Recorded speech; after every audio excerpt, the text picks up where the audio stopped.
Okay, backyard tour. Here we go. Late May 2023. We moved one of our Rubbermaids over here because we don't need it and I wanted the bed space. Need to address some of the stuff that we're storing over here, but my roses are doing really, really well. This one in particular was the last one I planted after I replaced one that was dead when you were here. The other ones are not doing as well, and I think a lot of it has to do with the fact that these purple shamrock are stealing the show. So I may transplant those.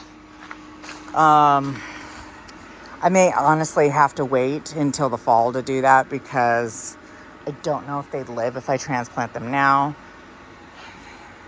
I don't have to tell you how blackberry grows, but this was a stick a couple months ago, and I am so excited. I can't even wait to taste these guys.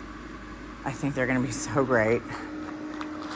I did a little bit of rearranging in this area, and I've also dropped in some several inches of mulch. I took this purple plant and it was here, and I moved it over here because they get 3 feet wide.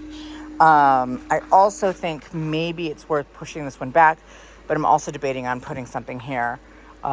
This is about as close as I planted the two plants in the front, and I think that you're in for a treat because right here is a baby praying mantis. I saw him yesterday or earlier in the weekend. I had just recently taken off some of the flowers on these two plants so they don't look like they're very floriferous right now.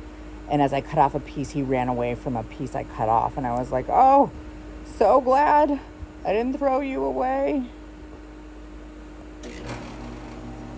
All right, so eat everything you want, buddy.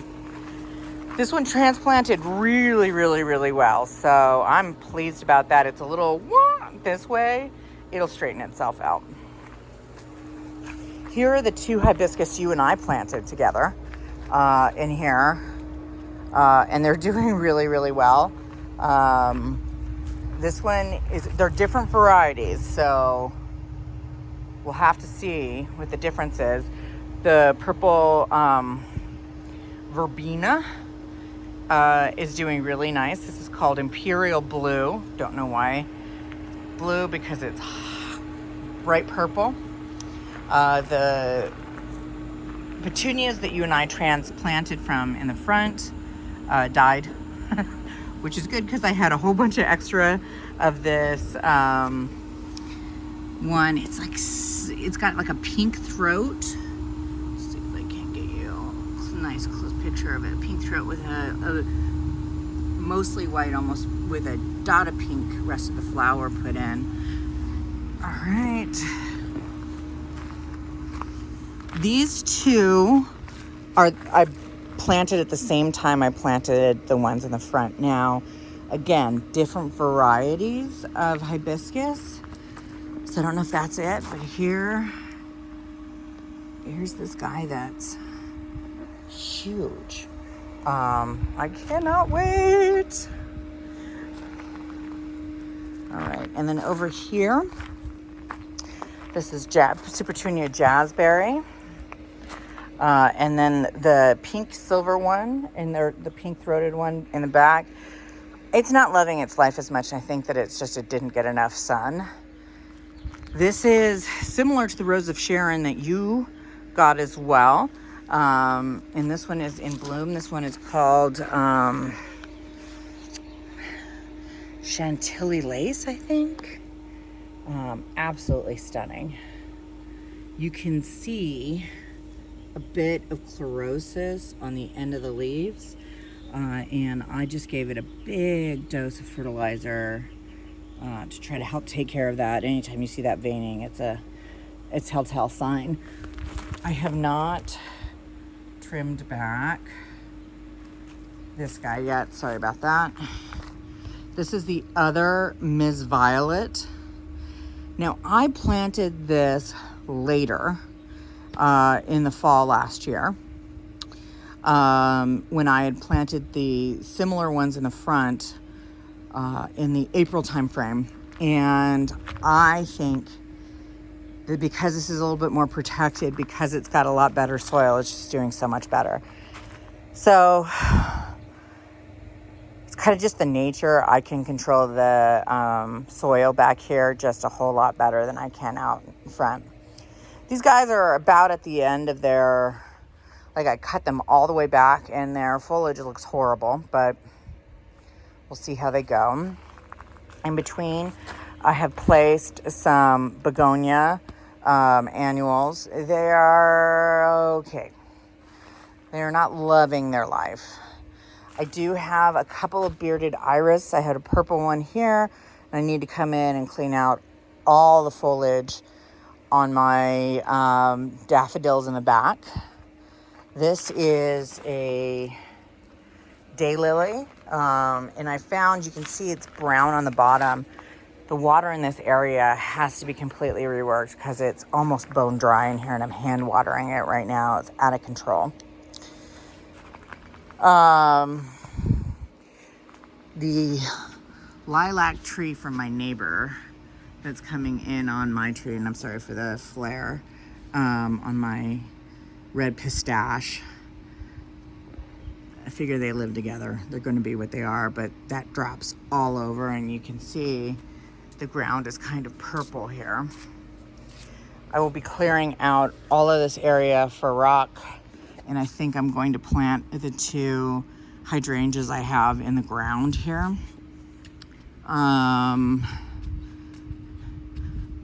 This is Tessa's sunflower. It's about 5 feet tall now. It also has a true bug on it, which is good because there were a lot of lacewings on it. You can see one of those right here. And I saw a wasp on this yesterday eating them off. So I'm leaving it alone, letting them all do. I got to pull this out. It's looking terrible. I pulled out the ones that were in here in the front, and I'm leaving the lantana that was planted in the back. I probably should readjust the location of that lantana. We are almost all done with the snapdragons, and I think I'll probably pull those out pretty soon here. This is more jazzberry that's doing really well. And then you can see, so I've cleared all of the dirt in here. I just transplanted earlier this week these 2 from my neighbor's houses in her pots, and they are in a little bit of shock, but we'll give them another couple weeks and see how they do. I do expect them to come back. This is what they kind of looks like. This one is in much better shape, but I think I'm gonna have to cut back the foliage on this so it blooms and reflushes. Hot mess. I've got this big mound of dirt to pull out of here. This bed is not doing really well either. I don't think it's not getting enough water. I transplanted some the poorly looking begonias that we had planted underneath my bedroom window because they were getting fried there. And we'll have to see how it ultimately does. Yeah, needs more water. So I'll water it up here in a minute. Here, well, this one's just living life. I did lose one of the purple plants that was sitting here. Not sure why, but I figured it's probably best not to bother to replant anything in there because it's pretty full. And I'll be pulling the petunias out probably in a month and a half or so if they fry up, and put a little bit more sun-loving items in here. That's for later. I haven't addressed this, and these guys and their partners over there also need to be addressed, but I'm not dealing with that one. My clematis is starting to do substantially better here. These are slow growing clematis though. I'm not gonna lie. Lots and lots of effort to keep this thing happy and alive. My peach plant doing really well. I gave the Super Bell, which is a Calibrachoa, a lot more fertilizer, and it's gotten really happy. You can see here's a peach, and here's a peach. This is the first year it's making peaches. There's another one in there, but I don't like to put my hand in here because there's all kinds of stuff that lives in here. I don't got a glove on, so happy dwarf peach tree. My sweet potato vine has come in. I took out one sweet potato vine, this Medusa type, which is this kind of more open leaf type of sweet potato vine, from each of the 5 pots in the front, because this was light, and I don't know if I needed to do that. It definitely needed to come out of the front because otherwise it was going to strangle everything. Do have to get some hummingbird food today. This is another variety of that firecracker. You can see I've got 2 of these Supertunias. This one needs a little bit more fertilizer. I don't think I actually fertilized this yesterday, so everything back here needs some fertilizer. This area's done a lot better than I was expecting it to. I'm going to come up the stairs and show you from the bottom so my shadow's not in the way. The purple is Liatris, and you can see some beautiful stalks here. The Dianthus, which is the hot pink and kind of red, is a cool season plant for us. So the fact that it's lasted this long is remarkable, and it's almost as shocking as the fact that we still have pansies in here, the yellow ones. I don't know how they're still alive, but they shouldn't be. Let's get a little closer really quickly. The Liatris is some of my most favorite. Look at that baby. And it opens from the top and just goes all the way down. So gorgeous. Behind the slide, lime tree's doing really well, living its best life. We are getting to a point where the yellow bells need to be trimmed, but they're still in so much bloom right now, and there's so much life going on and movement that it's just gonna leave it alone. Coming back over here to my Gomphrena or Globe Amaranth. I've got 3 different batches. This one is called Sunset.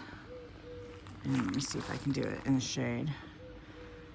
And it's got varying degrees. It'll start out darker, and as it gets older and longer, it'll become more and more orange. This one is my absolute favorite. It's my new favorite. And it has this purple around the edges and just white in the center. This is called Aubrey White. These taller ones, these last 3, all came from seed that I got from Johnny's Seed. I have another little bundle down here because so much of my seed didn't germinate because I didn't water it enough after I threw it down. And I have another one down here, but this is also from seed. Really happy.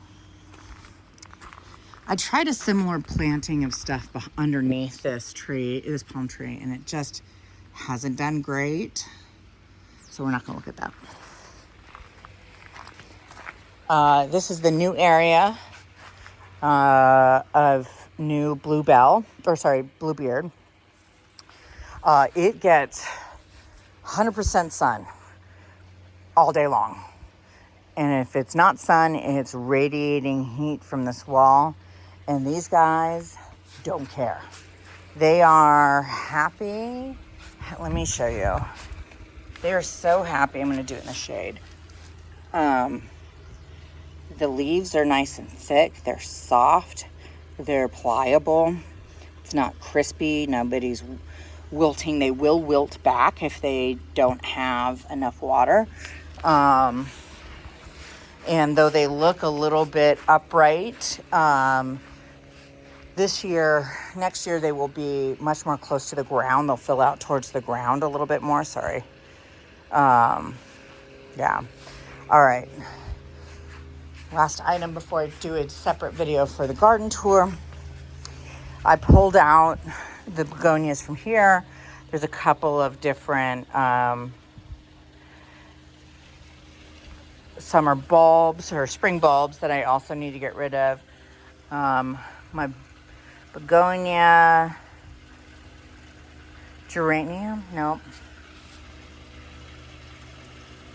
Gardenia, thank you, shrubs have flowered and are experiencing some, also some chlorosis, which this is really susceptible to. So I need to fertilize that. Sorry for the quick swing. I'm gonna do it in the shade so you can see it. This is a foliage. I did this for foliage. No flowers on this. A recipe. It's got Dichondra Silver Falls, and it'll flow over the side in this beautiful kind of bluish silver. This plant is actually purple and the new leaves come out green, but it's so freaking happy here. I just have a block of green going on right now. This is a coleus. It's the ridiculous, and you can see I've got something cocooned in there. But yeah, they're looking great. The pillows are knocked over from the wind, always. And then I'm going to take out this oleander, and I'll tell you the story about that soon, but I will be putting in more hibiscus. My mint is already starting to get eaten by budworms, which I know you love mint so much. My rosemary loves its life. I just planted some seed here for some onions and chives. We'll see how it does. I've recently found places for those. I just have to clear the rock. These are not doing well. Don't look at those. Carolyn is taking these. This is a Monarda or a bee balm. I will plant these at the end of this row over here. So my goal tomorrow is to clear that place and plant these. I will also try to find a place to plant this Thai basil.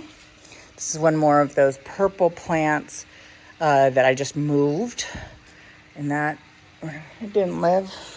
So there, that's, you can't hang, you can't stay. That's really what it comes down to. My hibiscus, little prime time light, something like that, are doing much better this year than they did last. Columbine, all done. Aww. But I need to get rid of this, and I want to get rid of that in this area. I have a love-hate relationship with this plant. And then this is the Japanese purple. I can't remember the name of it right now. All right, I'll start another video for my garden.